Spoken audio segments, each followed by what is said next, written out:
Donc vous voulez la preuve qu'on peut partir et dans le sérieux et dans l'humour sans partir dans le niais? Eh bien la voilà, Harry Potter 3. Harry Potter et le prisonnier d'Azkaban est un film réalisé en 2004 par le grand et génialissime Alfonso Cuarón. Ils ont enfin viré le pauvre Columbus et bordel, ça fait du bien. Bon, il est encore à la production. Non, je ne veux pas partir. Je sais vraiment pas par où commencer. Parce qu'en fait, c'est pas très compliqué.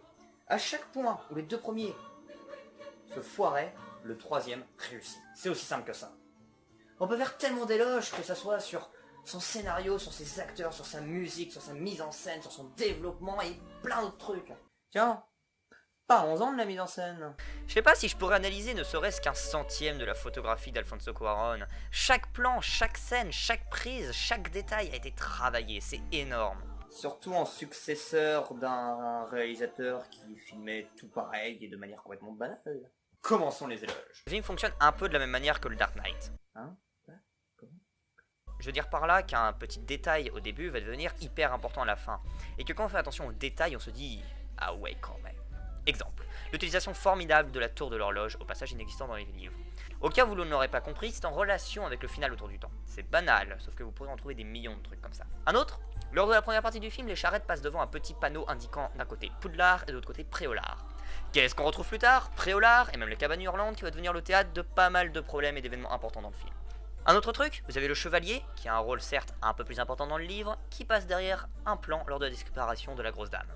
Encore une? Dans cette scène, je suppose que vous avez tous fait attention à ce début d'amour, ou du moins un rapprochement entre nos deux compères. Sachant qu'ils vont finir ensemble bien plus tard dans le 7. Détail, le 7ème tome n'était pas encore écrit en 2004. Mais avez-vous fait attention au rire de Malfoy, qui nous rappelle la fin de la scène? Autre scène excellente. L'enchaînement de situations après Eulard. Début marrant avec des boules de neige, ensuite une normalité avec l'ajout des petites têtes ou le bar. Au passage, je trouve que l'ajout des petites têtes est vraiment bien, c'est encore un moyen de faire de l'humour de meilleure qualité et cela te donne de la vie dans l'univers. Et enfin à la fin avec la révélation, Harry qui pleure. Et même un beau discours à l'américaine, une belle puissance, Harry Potter. Les plans. Genre, il y a un plan marquant toutes les 10 secondes. Le plan dans le miroir pour introduire la scène avec l'épouvantard. Au moment où la lune apparaît et que notre Remus se transforme en loup-garou. Le plan du retour du temps avec la montée en toute vitesse de nos héros. Le changement de saison avec Hedwig. Tiens, mais parlons-en des transitions. C'est énorme!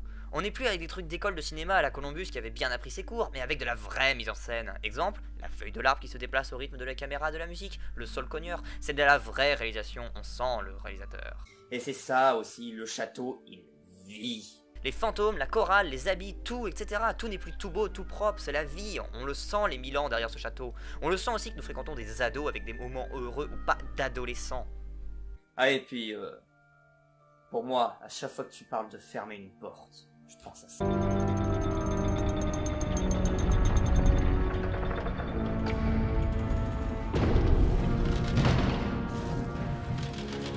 Quelle classe dans cette scène! Alors vous pouvez vous dire, ouais mais c'est pas si compliqué que ça de faire une scène stylée, il suffit juste d'avoir un petit peu d'argent. Ok, c'est pas si compliqué que ça. Alors expliquez-moi comment ça se fait qu'on a dû attendre 2 films et demi avant d'avoir enfin une scène vraiment stylisée. Parlons scénario. Je veux bien croire que la base de la construction scénaristique de l'épisode 3 d'Harry Potter est bien meilleure que le 1 et le 2. Le livre est plus sombre et meilleur. Mais, rien n'empêchait Chris Columbus et son équipe de modifier le scénario du 1 et du 2 pour le rendre plus visionnable, plus esthétique. Parce que je sais pas s'il faut le rappeler, mais le scénario du 3 et du 6 ont été largement modifiés. Le 3 plus subtilement parce qu'il reste plus proche du livre, mais le 6 a été vachement bien modifié. Et pourtant ça en fait 2 des très bons films. Tout simplement parce qu'un livre n'est pas la même chose qu'un film. Un Divergente. Non mais les acteurs.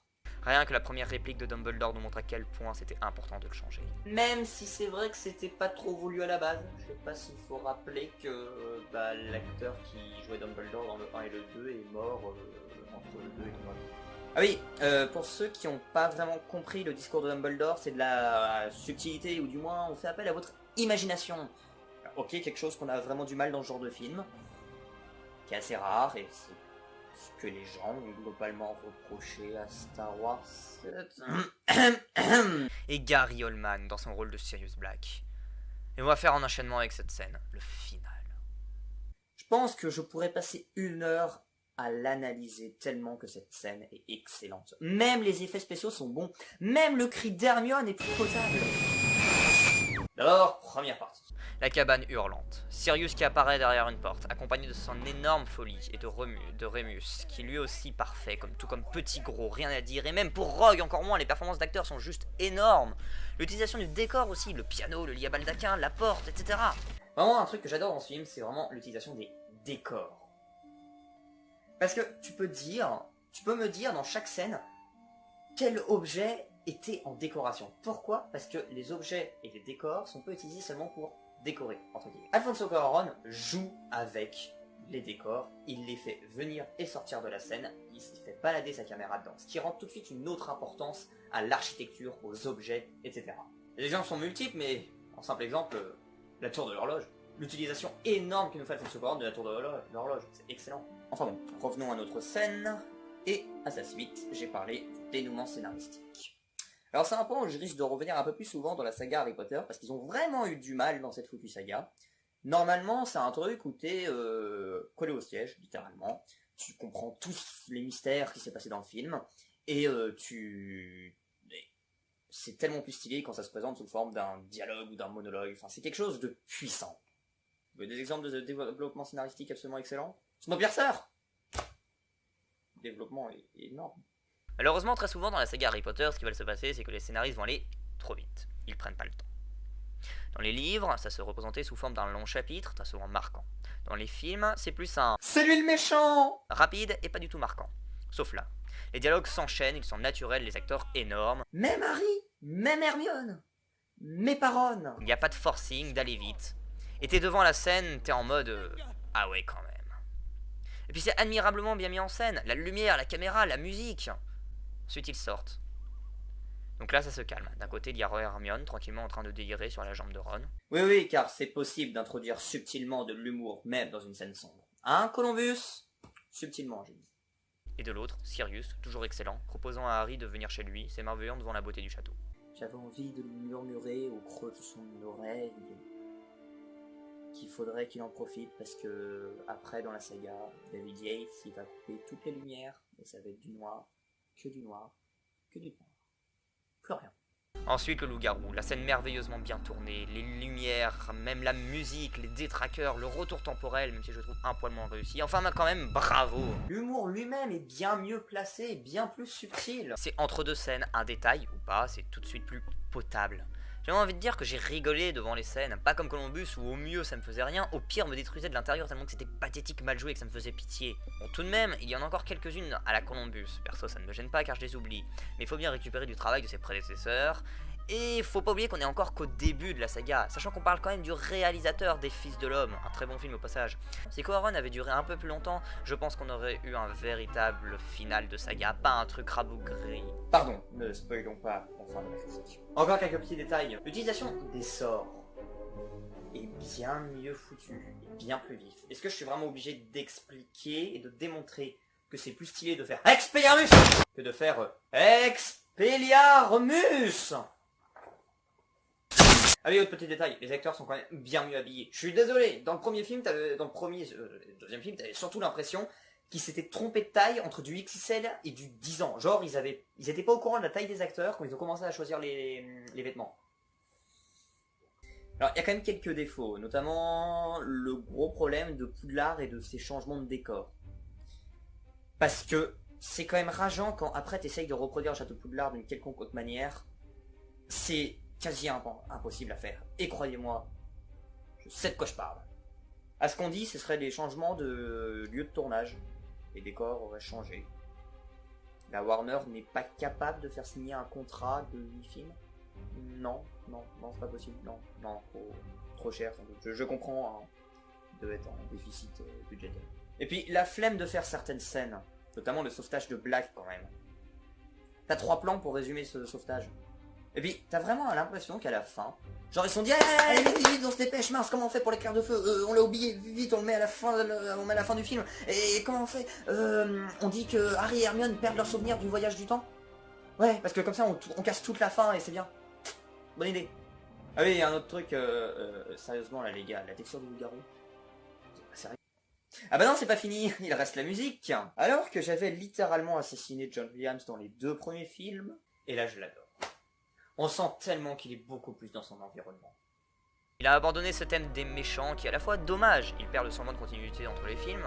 De toute façon, c'est sa dernière bande originale pour Harry Potter, et son successeur va un peu tout détruire.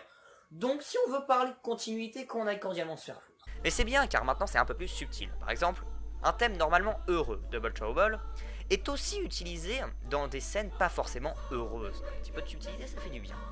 Il utilise aussi bien mieux de Thème en le mettant moins, mais mieux.